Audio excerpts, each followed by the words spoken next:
Appointment தான். வெளியில ஒரு அம்மா வந்திருக்காங்க, ஒரு சீட்டு கொடுப்பாங்க. வாங்கினியா? நம்பரே போட்டேன். வாங்கினங்க. போகும்போது மாத்திரை வாங்கிட்டு போலான்னு வந்தங்க. சரி. என்ன என்ன பண்ணுது? குது குதுன்னு வருதுங்க. என்னடா குது குது?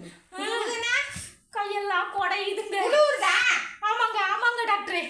ஜுரம் இருக்கா? ஜுரம் இருக்குங்க இருக்குங்க. சரி.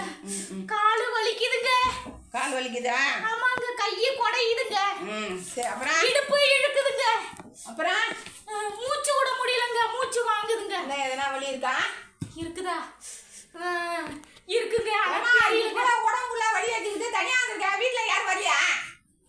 யாருமே வரலங்க. வரும்போது மாத்திரை வாங்கிட்டு போயிடலான்னு தாங்க டாக்டர்மா வந்தேன். மாத்திரைக்கு தான் வந்தியா? ஆமாங்க டாக்டர். வலிய வச்சுக்கிட்டு இன்ஜெக்ஷன் போடணுமா? இன்ஜெக்ஷனாங்க? ஆமாமா. ஊசியாங்க? ஊசி தான் போடணும். டாக்டர் டாக்டர் ஊசி எல்லாம் வேண்டாம் டாக்டர். இந்த மாத்திரை டப்பா வச்சிருக்கீங்களே, ஒரு 10 மாத்திரை கொடுங்க டாக்டர். மாத்திரை எழுதியிருக்கேன். ஊசி வேண்டாம் டாக்டர். வலி அப்பாப்பா. டாக்டர் இந்த பாருங்க. ஐயோ வேர்க்குது பாருங்க. ஐயோ வேர்க்குதுங்க. இந்த பாருங்க. நேரம் இருமா, வலிக்காம போடுறேன். ஊசியா? இல்லங்க இல்லங்க. ஊசி எல்லாம் சரியாயிடுச்சு டாக்டர்மா. டாக்டர்மா எனக்கு சரியாயிடுச்சு. மாத்திரை மட்டும் ஒரு 10 கொடுங்க டாக்டர்மா.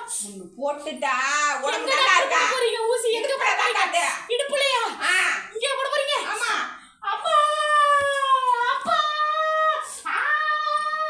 ஐயோ ஊசியே போடல, என்ன கத்துற? ஊரை கூட்டிட்டு போறீங்க? ஊசி போடலையாங்க? ஊசியே என்ன போடல, அதுக்கு ஊரை கூட்டுற? ஐயோ எனக்கு சரியா போச்சு டாக்டர்மா. ஐயோ நீங்க கைராசி டாக்டர். அப்படியா? சரியா போச்சு. பீஸா 500 ரூபாய் கொடுத்துட்டே நடை கட்டு. எவ்வளவுங்க? பீஸா 500 ரூபாய். ஐயோ தலை லேசா சுத்துதுங்க. சுத்ததுனால அங்க போய் உட்காரு. பீஸா கட்டு. மாத்திரை மட்டும் கொடுங்க டாக்டர். மாத்திரை தானே எழுதிருக்கேன். மாத்திரை தானே. என்னம்மா அதெல்லாம் என்ன 500 ரூபா நான் எங்க கண்டு கொடுப்பேன்?